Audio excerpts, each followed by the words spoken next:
And I will get us started. My name is Natalie Lobb, and I'd like to welcome you to today's International Student Pre-Departure and Visa Process webinar. I'm joined by my International Student and Scholar Services colleagues who will introduce themselves in just a moment after I run through today's agenda.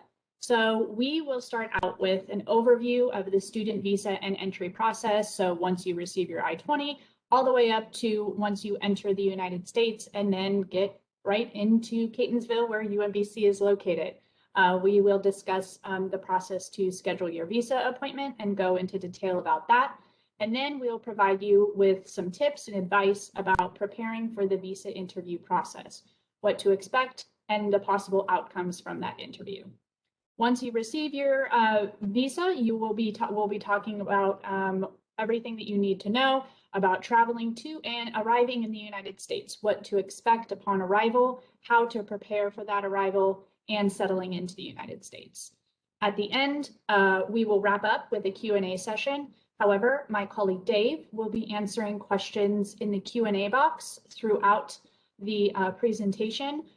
Remember, he's only one person, so he will do his best. He's very quick at answering all the questions, but if your question is not answered immediately, it's either being asked by a number of other people, so pay attention to that Q&A box, or we're discussing it out loud, or he will get to it. If you have questions, as a reminder, enter them into the Q&A box, not the chat box. The Q&A will be monitored, but the chat will not. All right, so again, my name is Natalie Lobb, and I am the Graduate International Student Support Specialist here on the International Student and Scholar Services team. And I will hand it off to my colleagues. I will start with Adam. Thanks, Natalie. Good morning, good afternoon, good evening, everyone. I'm Adam Julian. I'm the Director of International Student and Scholar Services. Thanks so much for joining us today. We're all looking forward to giving you some information and welcoming you to UMBC in the next coming weeks. Hi, everyone. My name is Ajwa Hansen-Hall, and I'm one of your international student advisors here at UMBC. Thanks for joining us today from whatever corner of the world you are in. We look forward to giving you a lot of great information today and seeing you on campus soon. Morning, everybody. My name is Dave Anguish. I'm the Acting Assistant Director on our International Student and Scholar Services team. Like Ajwa, it's quite possible we may have emailed already or interacted through the ISSS portal, which we're going to talk about a little bit more as we get through here. But it's very nice to have you all here. And like Ajwa said, really excited to see a lot of you next month, already coming so soon. Thanks, everyone. So the purpose of this webinar is to ensure that you are prepared as possible for your preparation and initial arrival into the United States. So we'll go over all the important details of organizing your visa interview appointment, to preparing for your arrival and making sure that you have all that you need to be ready for this, this transition to the United States. We'll also go through a little bit of information about quarantining once you arrive, the requirements for housing and health insurance, and then making sure that you don't forget anything important once you arrive in the US. But remember, most of it is available here, so don't fret if you forget to pack anything. All right, I will hand it off to my colleague Ajwa, and we'll get started on the student visa process. Great, thanks, Natalie. Hi, everyone. We have a lot of different students joining us today who are in different stages of their arrival process. So some students have already gotten their visas. Some students have visa appointments but have not had their interview yet, and others have already had the interview and are waiting to get their passport and their visa back. So we just wanted to take some time to go through, for those of you that have not done it already, what that student visa process looks like a little bit so that you're more prepared for the next steps. So the first thing to do is to work with our office or our team to get a UMBC I-20. This is required before you're even able to make a visa interview appointment. After that, you will do your visa interview, and then the U.S. Department of State will issue your F1 visa, which will then allow you to seek entry into the U.S. From U.S. Customs and Border Protection at the airport. So let's look into what that would look like. Great. This is a really fun flowchart that we made for you guys to kind of put everything into perspective. There's a lot of different steps, but they are not too bad. Everything is a little bit, is a lot less daunting than it seems. So again, you'll get your I-20 from our office, and then you'll pay your CVIS I-901 fee, and that's all online.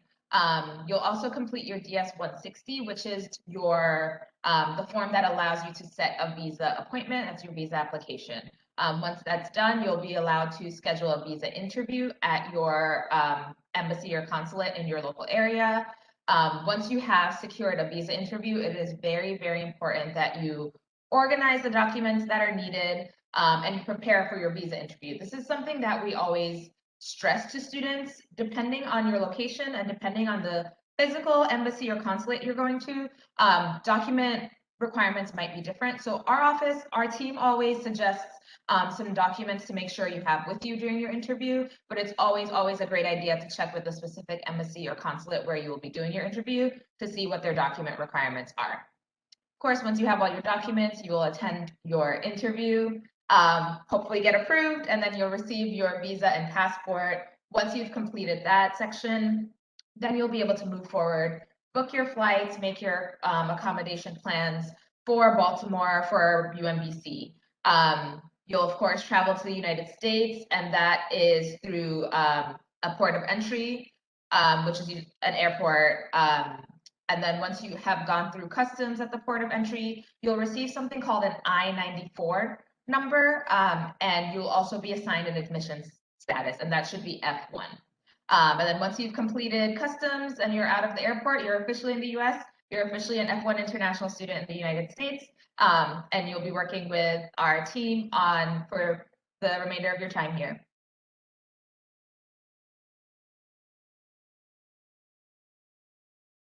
Great, so what is an I-20? A lot of you may already have yours, some are still in the process of requesting it. So your Form I-20 is something that UMBC and specifically the ISSS team will provide for you after you have been admitted. It has a lot of very important information like your program dates. For example, if you're a master's student, you will have usually a 2-year program date. If you're an undergraduate student, that would be 4-year program date, and if you're at the PhD or doctorate level, that's usually about 5 years of a program date. It also includes your estimated cost of attendance, and of course your biographical information, name, country of birth, citizenship, stuff like that. So this form, F1, allows you to apply for an F1 visa that would allow you to enter the US. So you absolutely need an I-20 for your visa appointment at the US Embassy, as well as entering the US at the US border. So after you receive your visa, you still need to have your I-20 with you, especially when you are on the plane planning to arrive in the US. Again, this is one of the most important documents that you will have as an F1 student, at times even more important than your visa. Please make sure you do not lose your I-20. A really great part of the current environment is that a lot of things are electronic. So we're allowed to send you your I-20 in an electronic format, which means you'll always have that I-20 in your possession. Even if your printout gets lost or damaged, you can always print out a new copy of the electronic I-20. Great. So once you do have that I-20 from us, you will need to schedule your visa appointment. First thing is to pay your I-901 CVIS fee. If you have not done this already, please make sure you do that as soon as possible. The website is fmjfee.com. It's a very simple process. You do need your CVIS ID and your Form I-20 to pay this fee, and the fee is currently $350. After paying that fee, you'll have to complete the DS-160, as we mentioned earlier, and that is your non-immigrant visa application. Again, you'll need your I-20 for this, and there's also an extra charge for this DS-160 specifically, that is $160. So the DS-160 has all the information you need on there to tell you. They will direct you to what you need to enter and when. And then you'll also, once you've completed that DS-160, you'll be able to schedule your visa interview at your local US Embassy or consulate. And as I mentioned earlier, each US Embassy or consulate, even if it's in the same country, depending on the city, their rules might be a little bit different, their process might be a little bit different. So please make sure you are checking that specific embassy or consulate's website, or if they're really good at picking up the phone, give them a call for detailed instructions and expectations for visa interviews. Great.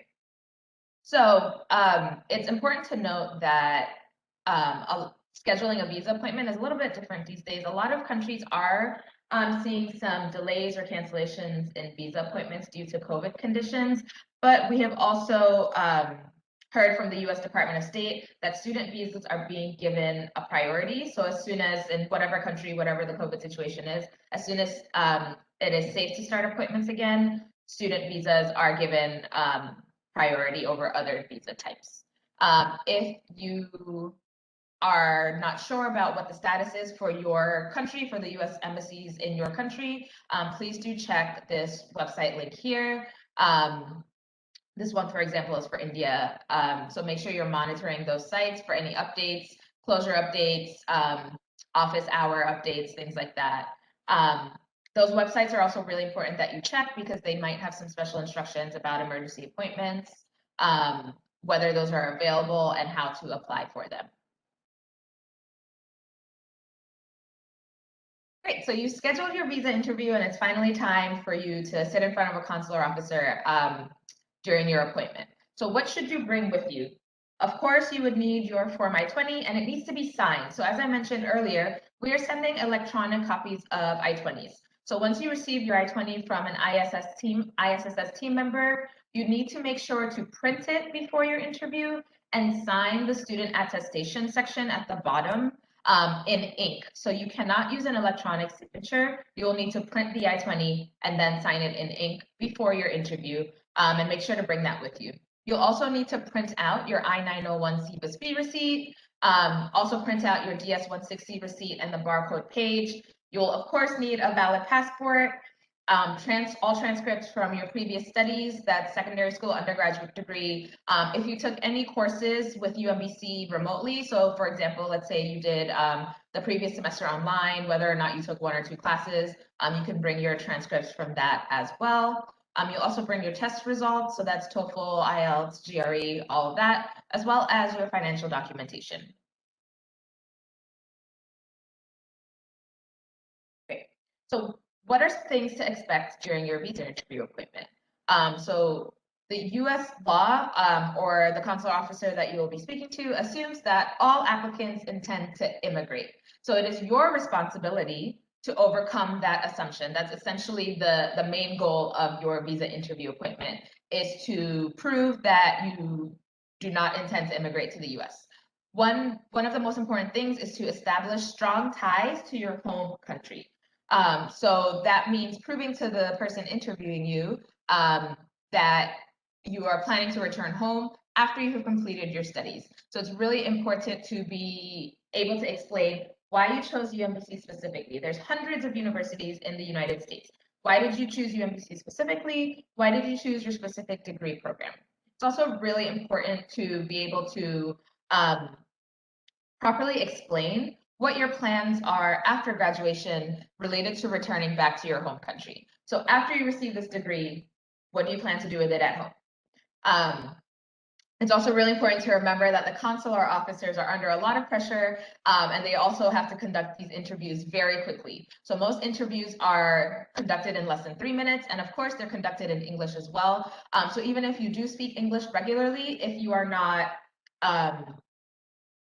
comfortable using English in like a high stress situation, it's really important to practice prior to your interview.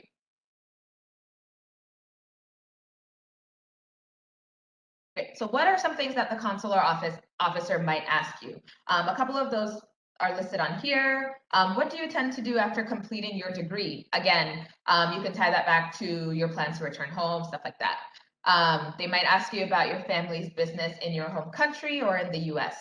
Again, they might ask you why you chose UMBC in particular, and why you chose your particular program or your particular degree. They could ask you about your long-term career and academic goals. They could ask you about where UMBC is in relation to, the rest of the United States. They would ask you questions about how you plan to support yourself financially in the United States. and how you will support your family in the US or at home, depending on whether or not you have dependents. So these are the types of questions that you should plan to hear during your visa appointment. Great, so how would you go about having a successful visa interview appointment? Again, it's really important to establish ties to your home country and non-immigrant intent. So does your family or yourself own property in your home country? That's something that you could mention. Do you have investments or inheritance in your home country? Did you apply for a visa lottery in the past? Do you have close residents who are US citizens or permanent residents? These are things that might come up during your interview and that you need to be able to or be prepared to answer accurately to the consular officer. And again, it's important to do your research. What is UMBC? Where is UMBC? Why did you choose UMBC? If you decided to study computer science, why did you choose to study computer science at UMBC and not any of the 100+ universities in the country? What do you know about Maryland? What do you know about Baltimore? What do you know about Baltimore County? And again, you don't need to know every single trivia about Maryland or Baltimore or the United States, but it's good to have a general idea about where you will be attending university for the next 2 to 5 years.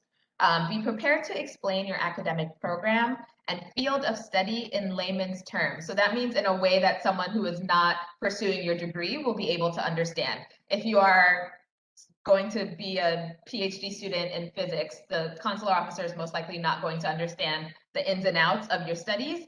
So you would need to be able to explain that in a clear and basic way for a regular person to understand. Again, why did you choose UMBC and not a different university? And what are your career plans and how does your specific program and your studies at UMBC, how will that help you achieve your career goals? As I mentioned earlier, it's really important to practice, and that can be with, you can have your webcam on and just start talking at your webcam, record yourself, see how that goes. Most of these interviews are conducted in English, so you'll need to practice your fluency there. You'll also need to practice being brief while also being positive, and then speaking for yourself and speaking in a confident manner. So it's really important that you do practice as much as you can. It's very important that you are truthful and that you are honest. Even if you think it's a very, very small lie or a lie of an omission, for example, you just don't mention something, that can result in a denial. So it is really important that you are straightforward and honest with your consular officer who is interviewing you, and then also being honest on that social media question on your DS-160. It's important to be concise and prepared. As we mentioned, you have about 2 to 3 minutes for your visa interview, and that is it. So it's really important that you have all your documents organized very well and organized in advance. And that, as we mentioned at the beginning, that you have practiced a lot, so you go over those questions that are most likely to be asked so that you are ready to answer them in a timely manner.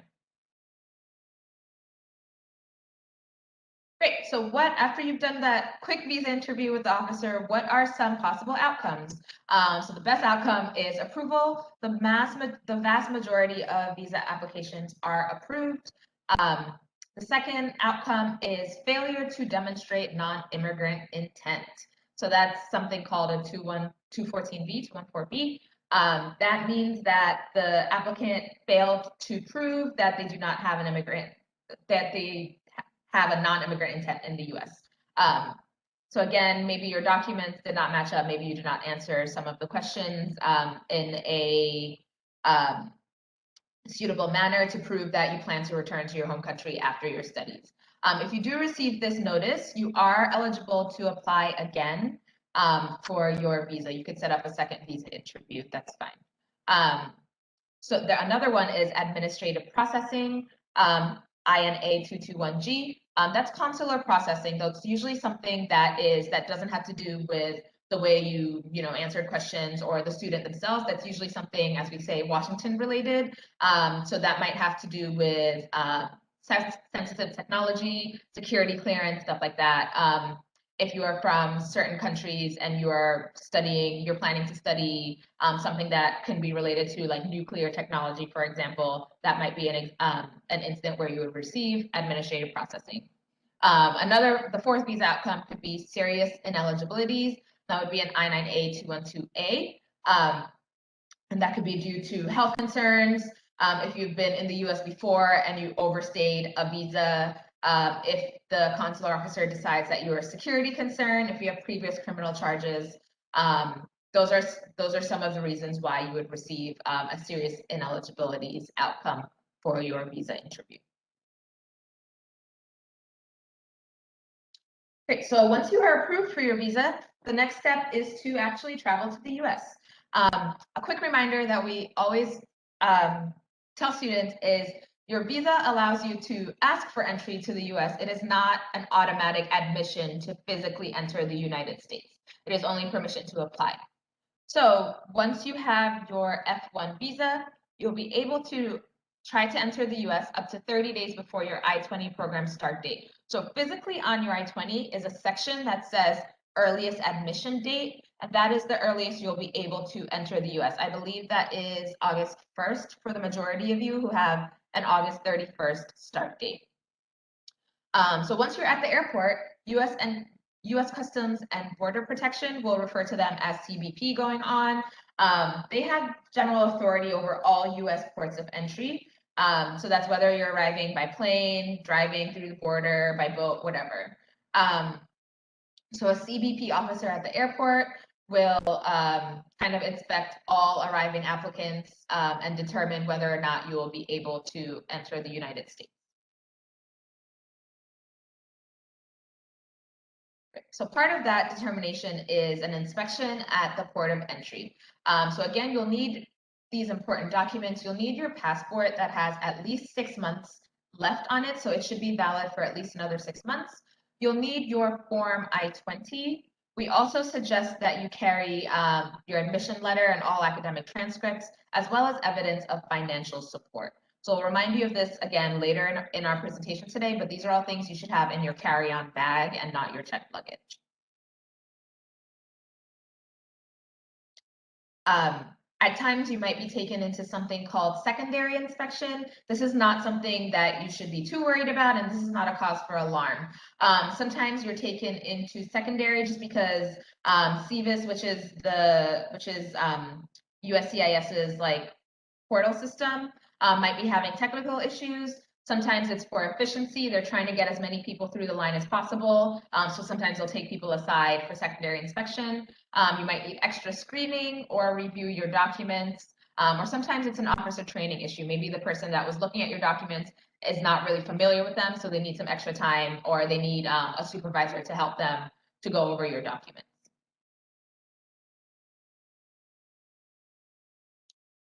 So admission to the US, so once you've done your port of entry, you'll receive an admission status in the United States. So it's really important for you to check what that is. You should, on your I-94, sometimes they'll also stamp your passport with it. It should say F1, and it should say D/S. That means duration of status, and allows you to be in the United States for as long as you are maintaining your F1 status. So again, they may or may not stamp your passport, but you will always have an electronic I-94 record, and we'll go over how to check that a little bit later.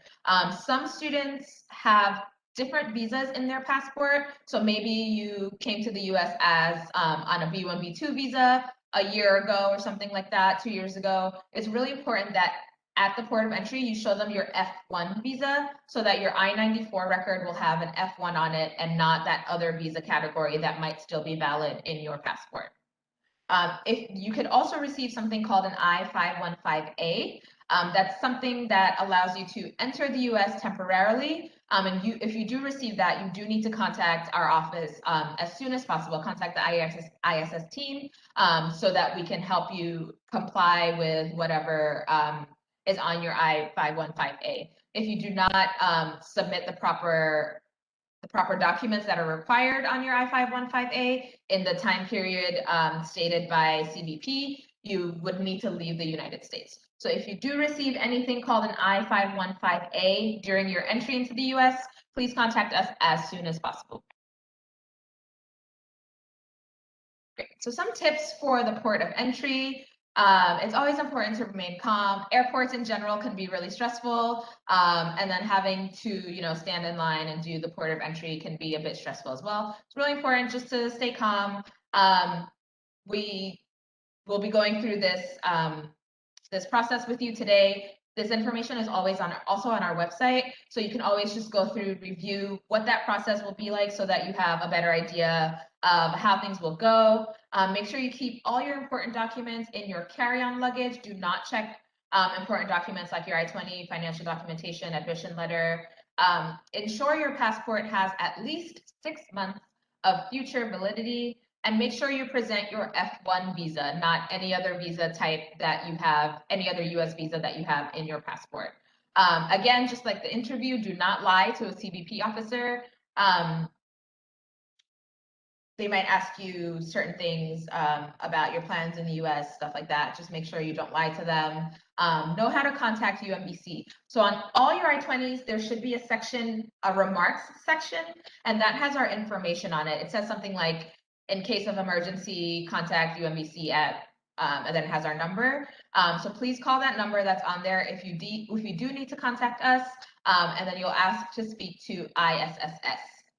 Once you have completed your port of entry, it's really important that you check your I-94 record online, just to make sure that they have your name correct and that they admitted you in the proper visa status. Great.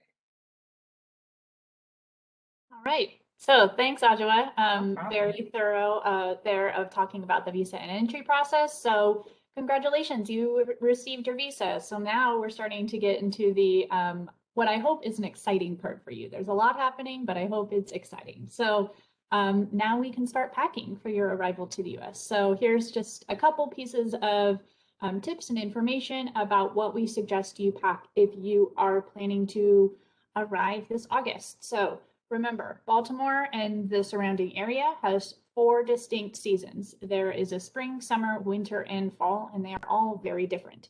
When you arrive in August, it will still be summer. So make sure that you are preparing for that warm weather. Bring a selection of cool, light clothing so that you are comfortable during those first few weeks and months. We also suggest, since we will be transitioning into the fall pretty close to after you arrive, that you bring some pants and layers in order for you to stay warm as those evenings start getting cooler. Winter clothing, though we have a winter season, remember most winter gear can be purchased here in the US at a very reasonable price. So just consider your options when you're packing. I know you might love that really heavy parka that you might have that you bought when you were on vacation one time, but it could take up a lot of space in your luggage. So remember, those heavy things can either be brought over at a later time, or you can purchase it very affordably here in the US, and you might have a second favorite winter coat. Some other suggestions that we recommend that you bring are some personal items and things that remind you of home. That might be favorite books, favorite music, photos of your family, and special mementos. Always make sure that you have a little bit of space for those things. Food is where it gets nice and tricky. So we recommend that it's better to be safe than sorry when it comes to these things. Very importantly, do not bring any live agricultural products. Dried spices are usually acceptable, but remember, the surrounding area does have a number of international food stores, so most of those spices can be purchased in the area. So just sort of consider what you're bringing and don't take the risk. It's not worth it if you are bringing food. As Ajwa mentioned earlier, but it's important to continue to mention again, those very important documents, make sure those are in your carry-on or your hand luggage, not your checked bag. Keep them with you at all times. You will need to show them a number of times as you start your arrival into the United States. Lastly, make sure that you have a cell phone and don't forget your charger. Ensure that it's ready to go in case you need to call someone at any point during your travel. We have a number of other packing tips available on our website. These are just some of the most important ones. And we will continue to go back to arrival weather. So as I said, it's going to be hot. It's averaging right now about 28.5 degrees Celsius. So in August, most people in the area we'd suggest would wear cool, loose clothing That might be shorts, t-shirts, very thin layers in order for you to stay cool. Fun fact, Maryland also experiences some very strong summer storms. I had one last night that involved hail. It was only about 10 to 20 minutes, but they do get a little bit wild sometimes. So make sure you know where some cover is, or if you have a rain jacket or an umbrella, but rain jackets and umbrellas can usually be purchased. It can definitely be purchased here in the US, but storms happen, so just be ready for those. All right, so COVID best practices in quarantine. So most of you probably attended our fall forum for international students last week. If you did not, we're just going to run through the quarantine requirements again very quickly. Make sure that you're wearing a mask that covers your nose when you're traveling, and comply with all health and safety protocols on the airline and at the airport and upon arrival. Some important quarantine requirements that are set for UMBC as of now. UMBC has stated that all fully vaccinated people with a WHO approved vaccine, one that is accepted by UMBC, do not need to quarantine. So that means you've had both your shots and it's been 2 weeks after and it's WHO approved. Only in that case do you not have to quarantine.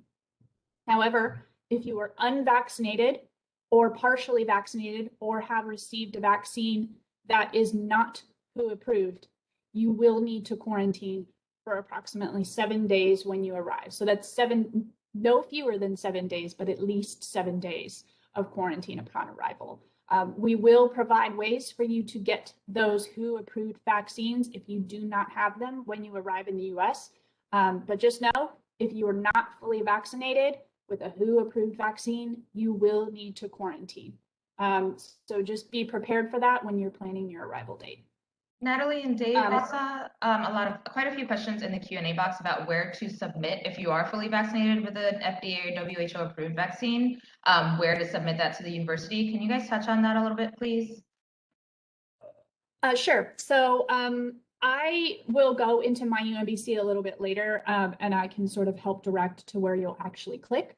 But you'll go to your profile on my UMBC, and there's a little box in the left-hand corner. It'll show your vaccine status. If you haven't done it yet, it'll say not verified, and there'll probably be some like red circles. You can click on a button there, and you'll be able to upload either your vaccine card or whatever vaccine documentation that you have. It might take a few days for it to go through. So once you do upload that documentation, just keep checking back. And if you've noticed after, say, a few weeks that it hasn't been verified yet, I would you can contact covid19@umbc.edu and discuss that with them. Say, I've uploaded the documentation required and I have a WHO approved vaccine, but it hasn't been verified yet. Is there anything else I can do? And they will be able to give you the instructions for that. But I'll show you where to click in a general sort of way once we get to the UMBC section. By the way, do we have any other questions about quarantine that I can answer so far? I think we've answered most of them. Adam, did you see anything particularly? No, I think just in general, one thing that we would want to really point out here is, sort of real specifics around vaccinations and quarantine and those sorts of things that are really related to your personal circumstances. For example, we've got quite a few questions about I've had this shot, or, this is the time between the first shot, and questions about boosters. Those are questions that we, the International Student Scholar Services team cannot answer as not medical professionals. And University Health Services is going to be your best point of contact for any information that's related to real specific questions about your personal health and your circumstances. And I know many of you have been in contact with them, answering a lot of those questions and sending your questions. So really encourage you to continue to direct those types of questions to our colleagues at University Health Services. There's links in the Q&A. Thanks, Adam. And in addition to that, if you have any more general questions just about vaccines and quarantine requirements that you forget to ask today, or you just want a refresher, the fall 2021 FAQ for international students. The link is on this page, and we'll share the slides up on our website afterwards. And then also, if you go to our new student communications page, you'll notice that there are the slides with more detail from our previous fall forum that happened a couple weeks ago. And we have the questions written out, so probably the most common questions that you might have with answers and links on there. So I encourage you to check that out as well. Okay, so now that we have gotten through quarantine, we will go through settling in on campus and what are the important parts and things to do as you do that. Audra, we will start with you and checking in with ISSS. Yeah, great. Thanks, Natalie. So once you have completed your port of entry, you're quarantined, you're in the US, the first thing you should do once you've set up your internet, you figured out your cell phone, all that stuff, is to check in with ISSS. So all new international students must confirm their arrival in the US with our team. And this is all done electronically.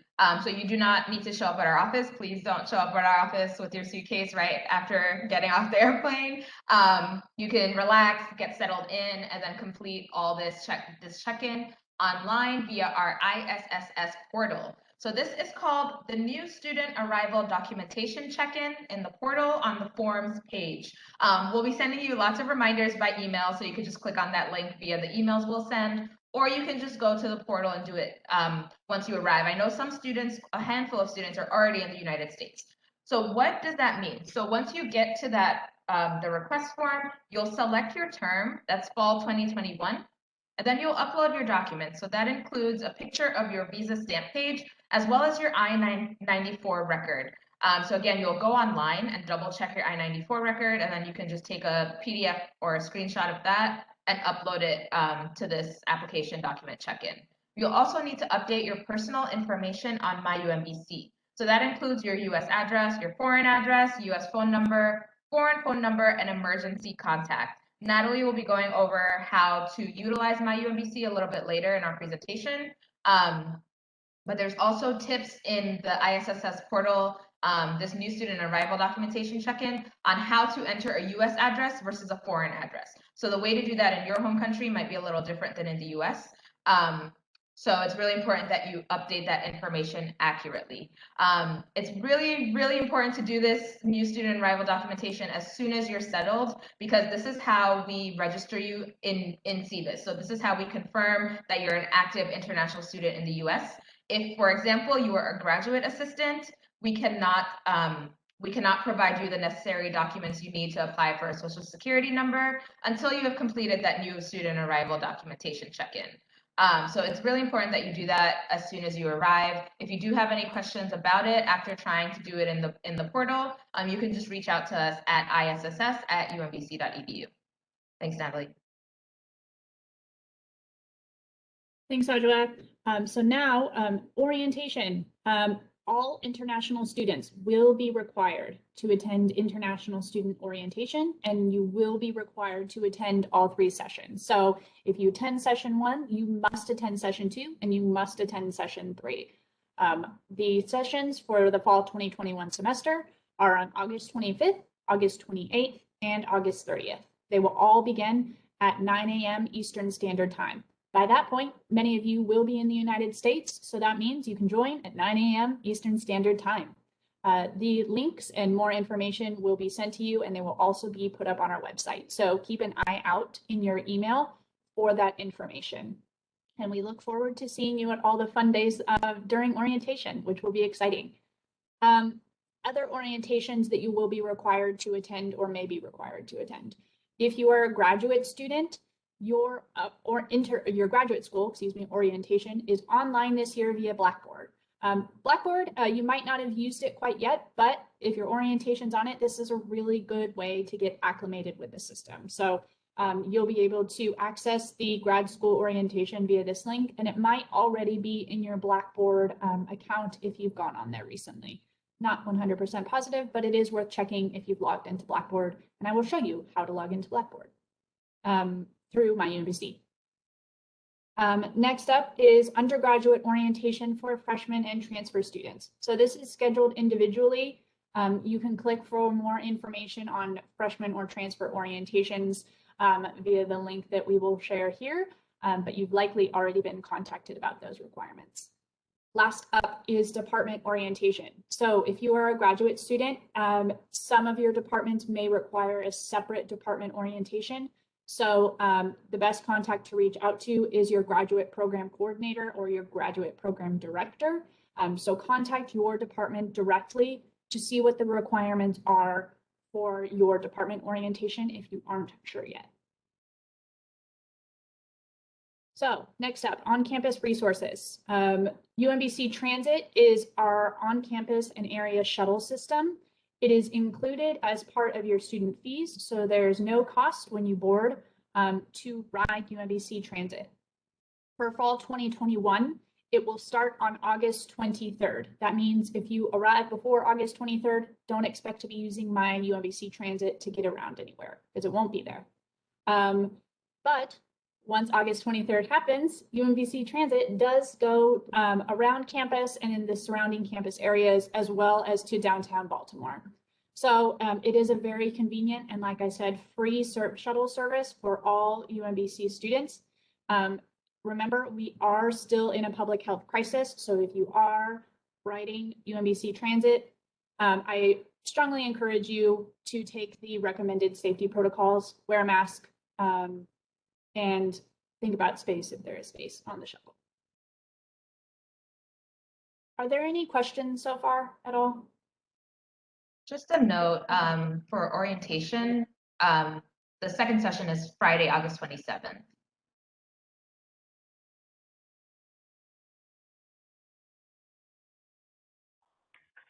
No other questions, I think, Natalie, that should be addressed at this time. Dave and I are doing our best to keep up. Natalie, sorry, one just came through about since orientation is online, will I be able to view it anytime I want to? What if I'm traveling on the date of orientation?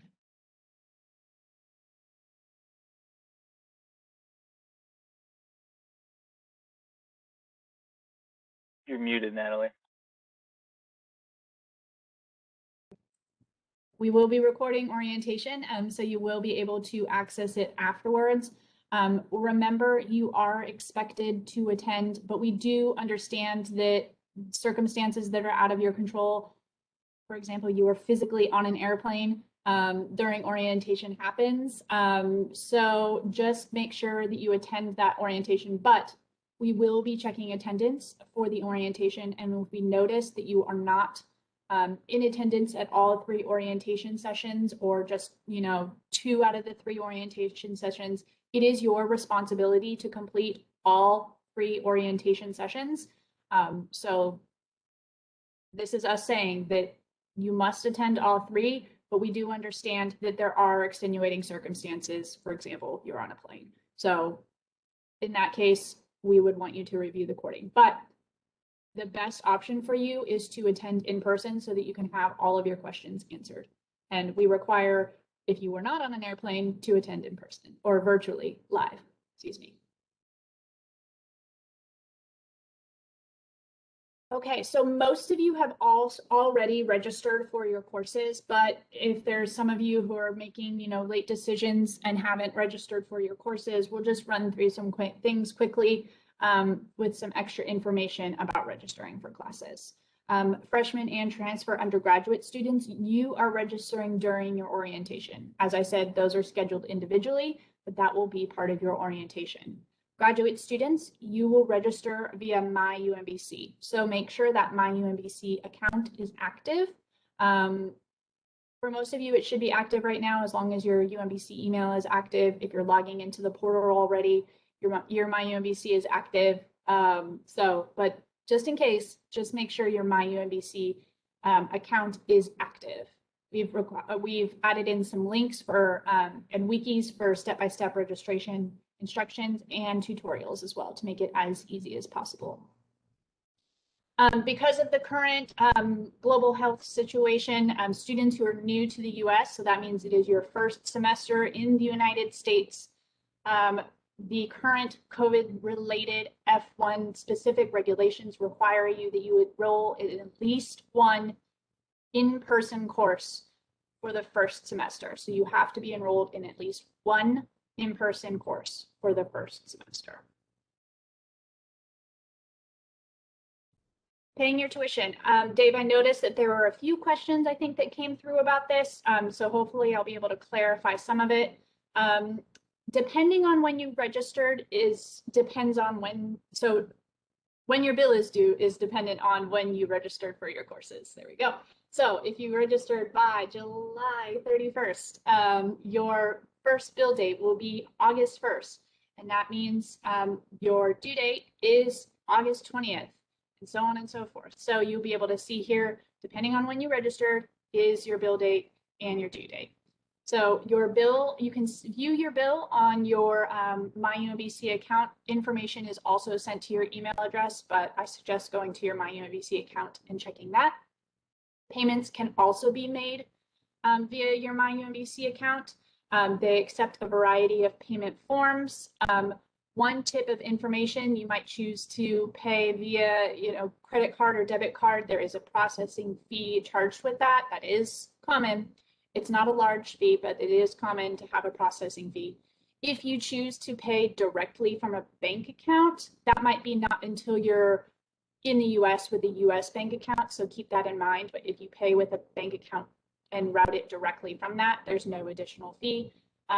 But if you go on the Student Business Services website, you'll be able to review all that information and those requirements for paying your tuition and all your fees. Monthly payment plans are also available, and you can view the information about that. If you have any more specific questions about paying your tuition, we suggest that you go to the Student Business Services website. You'll be able to go on their contact page, and you can actually enter and submit a question via that website. Also, Student Business Services will be doing an informative session at our orientation, so most of your questions will get answered there as well. Were there any more questions about billing, Dave? Yeah, just a couple. So one is when the bill can be paid if you're on the wait list. And my understanding is unless you are actually enrolled in the course, you're not going to be able to pay that bill. A separate issue, not specifically with billing, but with enrollment. We were asked if it would be a problem for immigration if you're on the wait list for a course or two or all three. And no, I don't think that will be an issue for you getting into the country, but that is a problem you need to solve, because if by the end of the schedule adjustment period, which is the first 10 days of classes, you have to be enrolled full time. And if you're a new student, you have to be in the one in-person course. So the wait list is not going to cut it. If this is a situation that you're in and you're worried about getting it fixed, please contact your graduate program director or GPD if you're a grad student, or reach out to the undergraduate admissions office, or if you've been assigned an academic advisor, reach out to them. In addition, there have been a lot of questions, a few in here and a lot just generally about making international wire payments. I've dropped the link into the chat. You've probably seen it, but if you go to the SBS website, you can find this information also if you need to make an international wire payment. Please note, we cannot help you with like the specifics of this. If the information that's on their website is not enough, you'll have to work with the SBS office. I don't think any of us even knows how to do a wire payment. You got to work with Student Billing Services. We can't ourselves help you with that. Any other ones, Adam, or is that pretty good for now?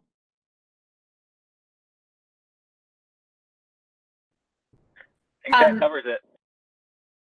One thing to add about wait lists, faculty and departments are keeping track of who's on those wait lists. But also too, if you decide to change your courses and you're not sure about a course, you think you want to drop it and add something else, once you make that decision, drop that course, because there could be someone that is waiting for that and they're still on the wait list and they want the course that you don't want anymore. So make sure you make that drop if you want to, and that takes somebody else off the wait list. But make sure you have your final decision made before you do that. Okay, once you arrive in the US, you are eligible to start working on campus right away. That's on campus. We're not eligible to start working off campus yet. You have to be in the US full time for 2 semesters before you have any eligibility to work off campus. But on campus, you can start working. So positions on campus are available. There might be more competition for them during the fall semester because remember, we have not been on campus for a while. So there are jobs, but again, there might be more competition for them. You can apply through My UMBC Works via the career site. So you'll make an account on that. I think you can log in with your My UMBC login details, but so you'll sign into your account on UMBC Works, and you'll be able to see the available jobs and the requisites for that position and all of their resources. So if you are new to the US and you have received a job, you'll need to get a social security number after that job offer. Pardon the typo, ISSS will help you with that process of getting your social security number. So how much can you work a week? I know that we want to get as much extra money as we can, but there are limitations as an F1 student for how much you can work per week during the semester. So during the semester, you are only allowed 20 hours per week, no more than 20 hours. During the summer and winter breaks, you have more freedom with the number of hours that you can work. So you can work full time, 40 hours. So that's really nice to get a little extra money in your pocket and save a little bit over those summer and winter breaks. But remember, during the semester, your courses are your main priority, not work. So you're only allowed to work 20 hours a week. Natalie, one note, I'm sorry, about UMBC Works. You do need to have your resume reviewed by the Career Center before you can access UMBC Works. And Dave, I'm not sure if Dave or Adam is the person answering this question right now, but someone asked if the Career Center, if you have to see the Career Center in person to have your resume reviewed. And I don't think that's the case, but I'm not sure about that answer, but if anyone knows. I don't, but I'm going to put a link in here to that question to the Career Center and ways to contact them. They have all of their information there, and you know, the student who asked that question, I would encourage you to contact the Career Center. The Career Center also does a great session at our orientation. So if you haven't done any of this by then, or don't choose to do any of this by then, you're not required if you aren't sure about your on-campus job situation. But if you're still making the decision there, the Career Center will be going over all of this and what those requirements are and how you can schedule an appointment with them to get your resume reviewed. Any other questions? Not is fine if not. Okay.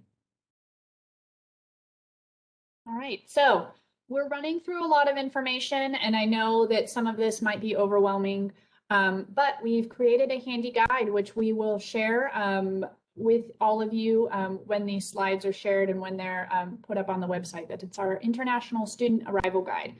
So it will have all the information about really getting settled in the United States, packing information, on-campus jobs, living off campus, where to shop, where to purchase furniture, how to use UMBC platforms, and the best part is a full directory of everything and every person that you might have to contact on campus. They're all there in one spot, so you can look and see and learn who you need to contact when. My UMBC, there were a few questions about this, so we'll just do a quick overview. We'll be going into more detail during orientation, but these are the most important parts that you need to know. So I'll jump back to this slide, but I'll just jump ahead. Once you are logged into your My UMBC account, this is your home page. You'll notice there's a profile, there's a guide, there's events, and there's groups. So we'll talk about events and groups and whatnot during orientation. That's less important today, but the profile and the guide are the two most important things.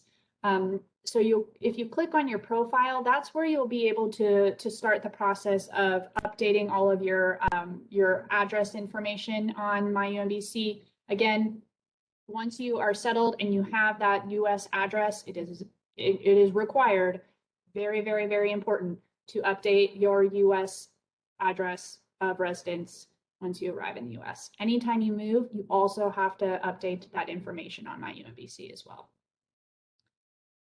The guide is the main page where you can get to everything that you need, whether that be a payment system or registration for courses. It's just a one-stop shop for links.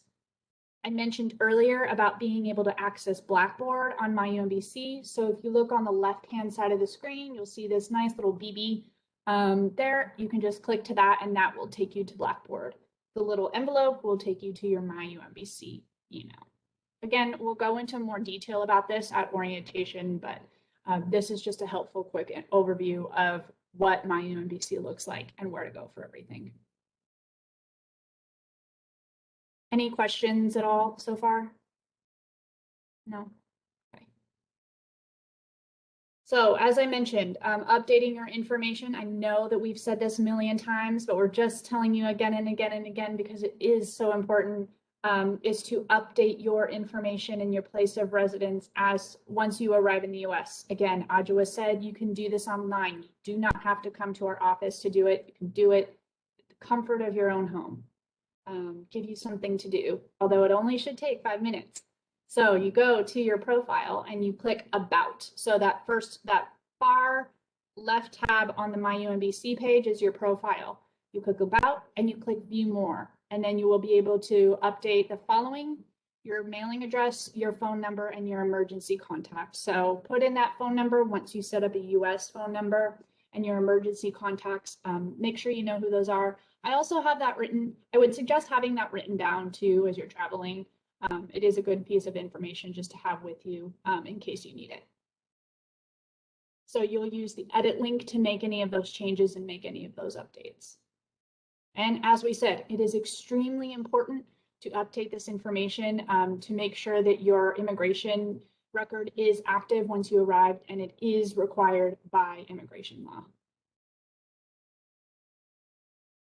Okay, next up. Sorry, Natalie, can I just jump in? There was a question that asked, like, if you've already updated your address once in my UMBC and you submitted your new arrival documentation check-in, is it okay if your address changes after that?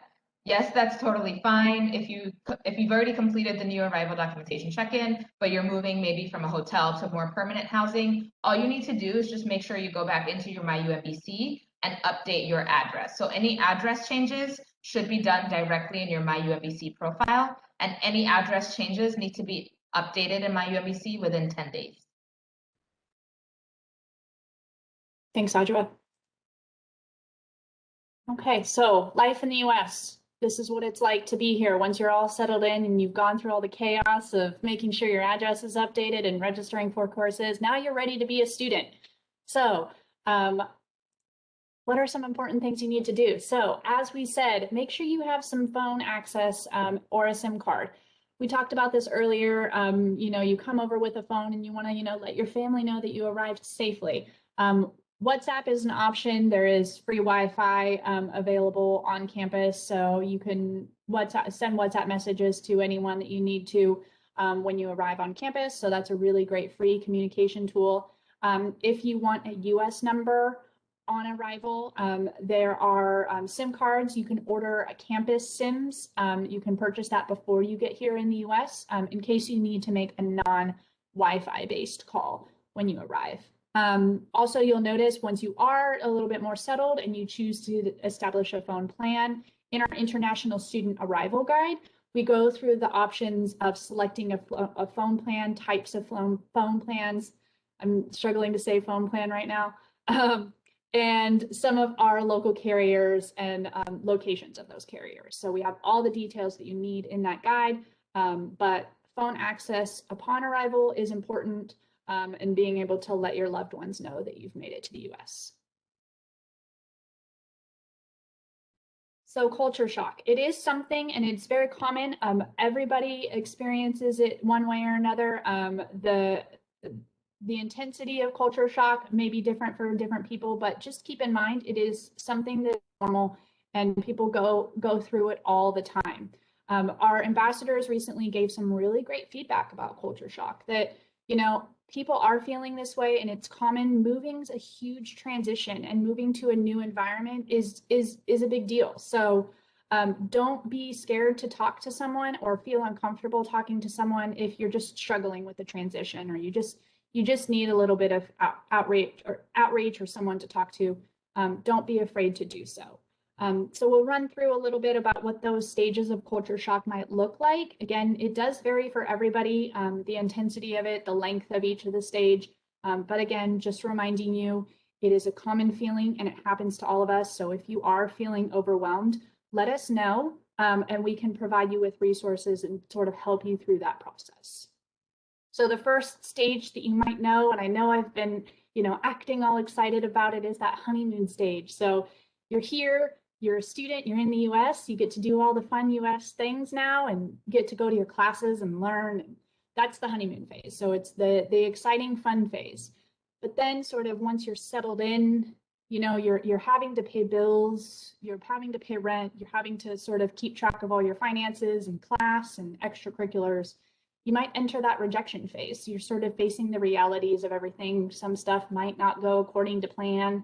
You might run into, some transportation problems, or notice that your money's getting a little bit low, and you're not paid until, a week from now. What do you do? So just that rejection phase, it happens. Then you'll enter sort of the regression phase. You'll really want to feel like maybe I should be, kind of back at home. Maybe that was better for me.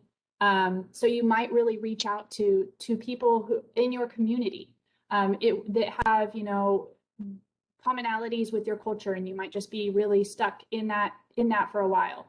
We do encourage you, if there are people that within your culture in the community here, to connect with those, but we also encourage you to explore life in the US and, step outside of your comfort zone sometimes. But that regression phase is you're really just stuck wishing you were back at home where you're familiar with, in a place that you know well.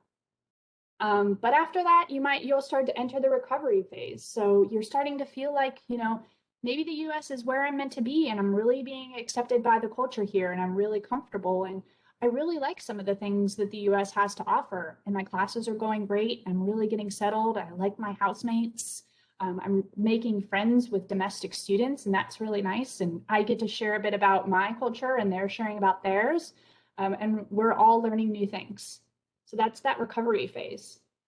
But let's say you go back to the US, or back home after the US, after you finish your degree. You're really, you're excited about your life in the US, but you go back and you notice that everybody else's life was going on just like yours. So you might notice, your friends might have kids, or friends might have got married, or, job situations may have changed, but you're still used to your life as a student in the US. So you might have a situation of reverse culture shock where that switches around a little bit.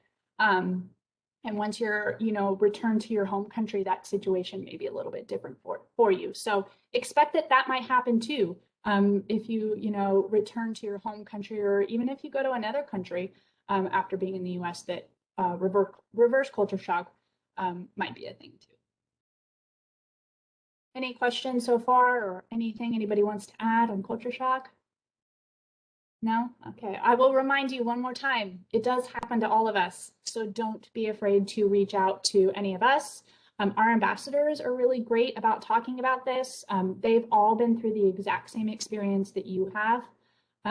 So they're current students as well. So they know what this exactly is like. So reach out to them or us, and they'll be more than willing to talk to you about culture shock.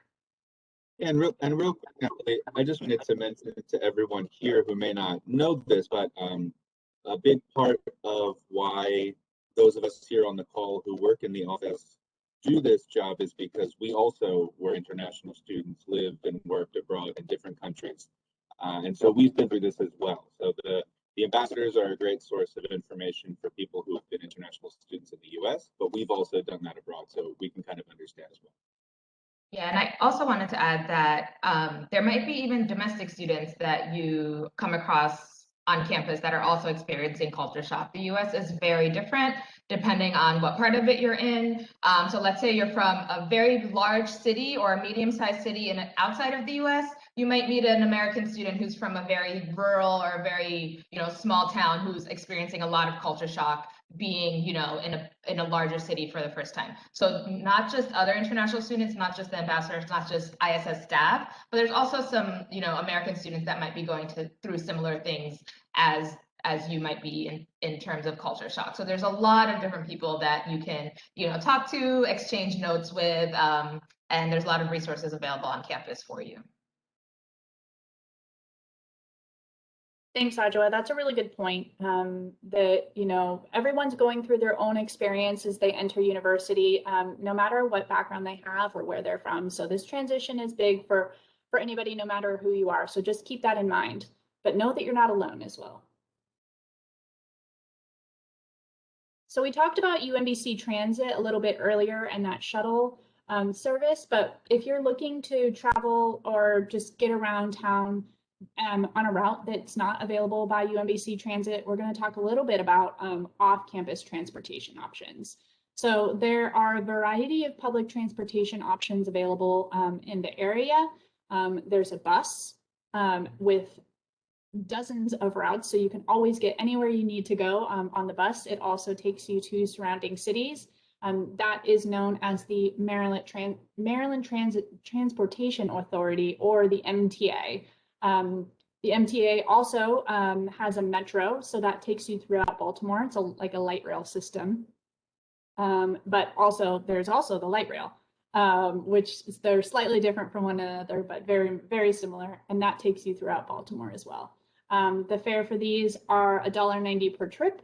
And you can get a college pass, which is $52.90 a month. So depending on how often you are using public transportation, if you live in the city and the bus is your only way around, that's probably a pretty good idea if you're thinking about that. It's a lot cheaper than a car. There are some free options though as well. So in addition to UMBC Transit, the shuttle, there's the Charm City Circulator that's in downtown Baltimore only. It's a loop. And it takes you to a number of places in downtown Baltimore. I don't live in the areas. Oh, Ajwa, do you know about the circulator? Any like popular stops it stops at? Yeah, so I actually, prior to COVID, that was like one of my main ways of getting around downtown Baltimore. So you can pretty much any like really big tourist area in Baltimore, you can get to with the Charm City Circulator. You can get to a lot of like cool shops, restaurants, everything like that on the Charm City Circulator. And it goes all over. So there's a downtown Baltimore one, but you can also use, there's like, 5 different lines, all color coded, that you can use to get to different parts of Baltimore. Thanks. So let's say maybe though you are, a Shady Grove student, or, you want to live close maybe to you might have an aunt that lives closer down to DC and you want to sort of live closer to them. So maybe a car is the best option for you. Keep in mind, this is costly, but you can get your driver's license. In order to receive your driver's license, your CVIS record must be registered. You cannot receive a driver's license without it. Also, you have to complete your SAVE verification, and you should visit MVA's website for all the steps that you need to know if you have to take a test, whether that's a driving test or just a paper test, and all the requirements for getting your Maryland driver's license. If you are going to get a car and you are planning to park that on campus, campus parking permits are free for students. But you will need a parking permit. If you do not have a parking permit, then it won't be free. And you'll run into a bit of trouble by having to pay some fees. So don't get stuck with a ticket or a fee. Make sure that you get an on-campus parking permit. If you are traveling further outside the US, you want to, let's say, go up to Philadelphia or New York or somewhere else really exciting, there are long distance transportation options such as the Greyhound bus or the Megabus that will provide you with affordable ways to travel long distance in the area. So next up, we talked about banking. It will be incredibly critical that you establish a US bank account so that you can pay for everything. And if you have an on-campus job, for you to have somewhere for your payment to go to. You have several banking options available on or near campus. UMBC has a partnership with PNC Bank. They do have an on-campus ATM. So if you are living, very close to campus, you're on campus quite a bit, or you're living on campus, PNC Bank might be a good option for you. The Maryland State Employee Credit Union also has an on-campus ATM. Credit unions and banks are slightly different. So make sure that you look into that before you make your decision on whether you want to go with a bank or a credit union. Other options include Bank of America and Wells Fargo as well for local banking options. Financial Smarts is a really great service that UMBC offers. It's a joint resource of that partnership between PNC Bank and UMBC. Helps you find banks in the local area. It gives you tips on budgeting and saving and investing as a student. And so what's required of you, how much effort that you need to put into that, and easy ways for you to save some of your income while you're a student. So we'll link you to the Financial Smarts website on this page once we share the slides. Each bank does have different requirements for opening accounts, so make sure that you check on their website or call the local branch before you head in to open your account to make sure that you have everything you need. Typically, you will at minimum be required to bring your passport, your I-20, a proof of address. Usually that's a bill. So that might be an electricity bill or a cell phone bill, anything like that that has your current US address on it, and an initial deposit. Most of the time, there will be a minimum amount that you have to put in that account to open it up. Anything else on banking? Questions on it so far? No? Great. So when we mentioned in the very beginning, we talked about not bringing food on the airplane because you can get it all here. We have a number of local grocery stores which are accessible by foot. UMBC Transit goes on to a number of them. So there's Weiss, there's Aldi, there's Giant, and there's Safeway. Those are all within very close distance of campus. We also have a number of other local grocery stores that I have listed here that you can find affordable food at in the area. Our International Student Arrival Guide goes through all of this, and we have the full list available on our website of all the local and international food stores in the surrounding area. So we're getting close to the end. Don't worry, we have time for Q&A. But this is just a page of all of our COVID-19 websites and resources and everything that you need to know, all the questions you might have, they're available on one of these websites.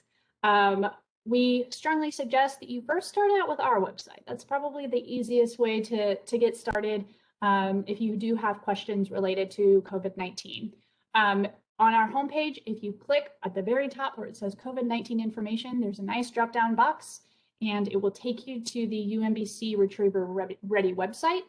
It will take you to information requirements for F1 students, and it will also take you to our COVID-19 International Students Frequently Asked Questions page. So that's a great place to start if you're looking for COVID-19 requirements.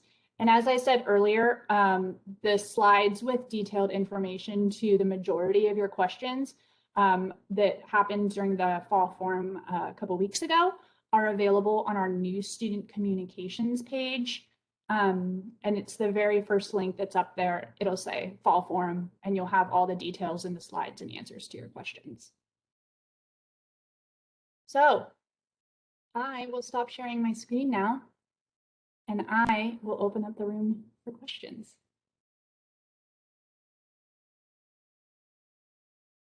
So anything else?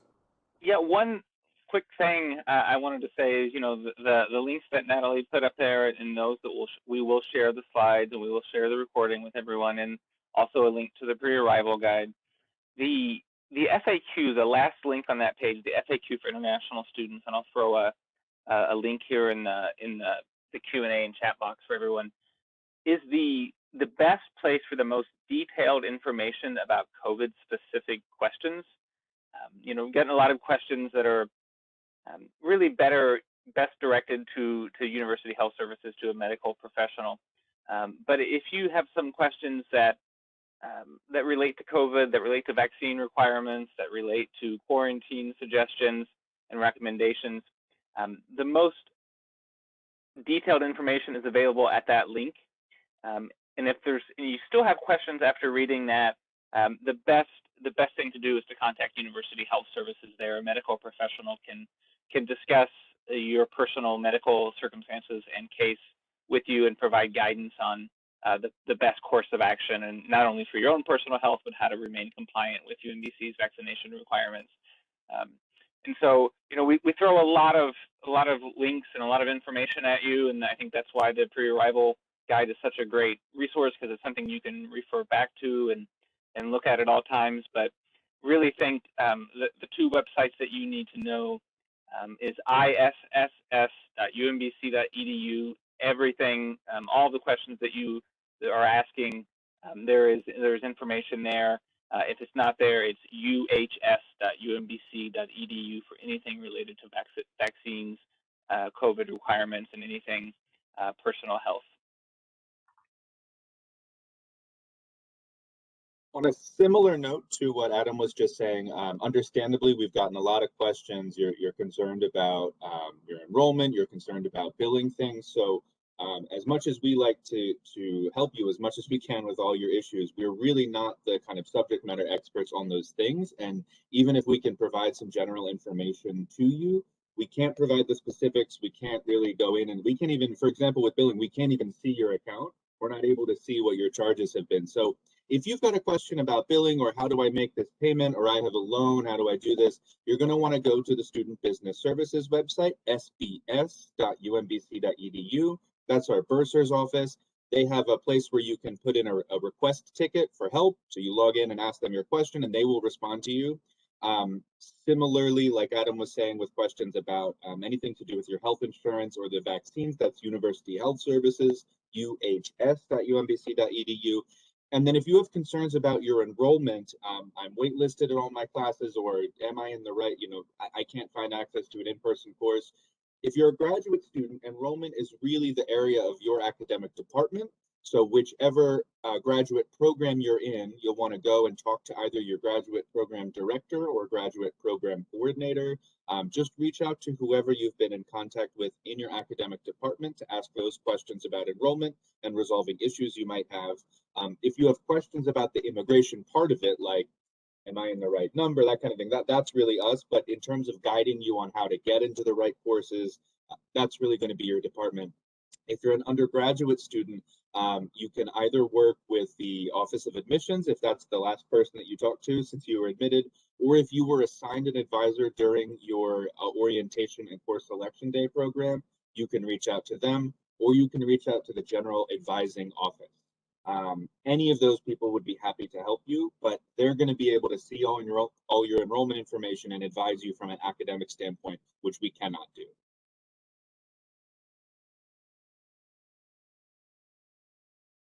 Thanks, Dave. On that note, too, Dave talked about contacting your graduate program coordinator, your graduate program director. If you don't know who that person is, our arrival guide, when we share it, has step-by-step details for how to find who that person is in your department. A brief overview of it is you go to the grad school website, you click on programs and degrees, you find your degree, you click on it, and you scroll to the bottom of the page, and that has the contact details. But we'll have step-by-step certain directions for you to find out who that contact person is. And one final note just about the Q&A box. We had a lot of really good questions, a lot of questions that were very specific to individual people, which I can understand. We've answered those, but you may have noticed, in addition to answering your questions, a lot of times we provided a link to you, and that's the best way to get you the information quickly. But also we want to kind of teach you a little bit that the fastest way to get an answer to your question is to check the office's website first, poke around, read a little bit. Same thing with our office. We work really hard to keep our website up to date.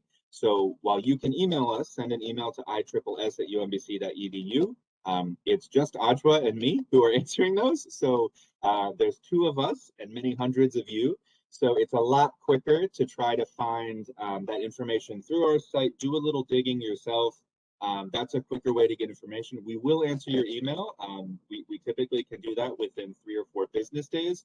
But what's much quicker is to take a look yourself and see if you can find that answer first. And then we'll be happy to help you once we get to your message. We had a couple of questions about accessing the slides. So I just put our new student communications link into the chat. That's where all our previous, like Natalie mentioned, the fall forum slides and everything like that. That's where you can access those slides, and we'll also be making this presentation available there once it's ready. So that's also a really great site if you like missed the first part of the presentation, or we also have direct links in the slide. So if you would just like to directly click on that from the presentation, everything will be available on our new student communications page.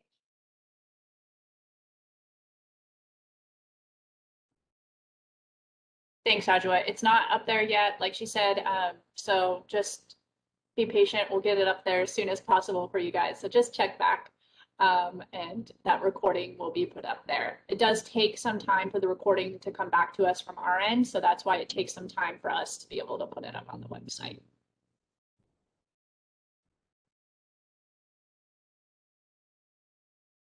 Any other questions?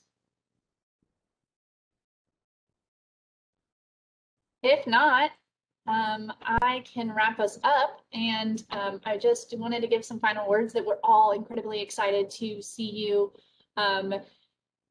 in some way in person in the fall. We will see you virtually 3 times at orientation in August, and I will update those dates on our slides, but we're excited to see you virtually and in person, and we're looking forward to an exciting fall semester, and we can't wait to have you join us. Thank you all for attending, and unless my colleagues have something else to say to wrap us up, I will end the session. We can all just give a wave, so thank you all for attending, and have a wonderful day.